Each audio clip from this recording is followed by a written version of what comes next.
సింగరాయకొండ ప్రకాశం జిల్లా కందుకూరు నుంచి 15, ఒంగోలు నుంచి 25 కిలోమీటర్ల దూరంలో ఉంటుంది. ఇక్కడ ప్రాచీనమైన లక్ష్మీ నరసింహస్వామి వారి ఆలయం ఉంది.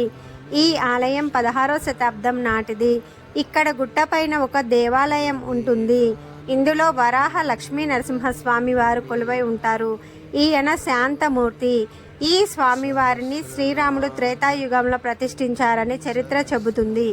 కొండ కింద ఇంకొక దేవాలయం ఉంటుంది. ఇందులో యోగానంద లక్ష్మీ నరసింహస్వామి వారు కొలువై ఉంటారు. ఈయన చాలా ఉగ్రంగా ఉంటారు. కృతయుగంలో నారదుల వారు ఇక్కడ తపస్సు చేశారట. ఈ దేవాలయానికి 5-6 కిలోమీటర్ల దూరంలో సముద్రం ఉంటుంది. అయితే ఫ్రెంచి వారి స్టీమర్లు సముద్రం దాటి వెళ్ళేటప్పుడు ఈ మందిరానికి ఎదురు రాగానే కాలిపోయేవట. చాలాసార్లు ఇలాగే జరిగిందట.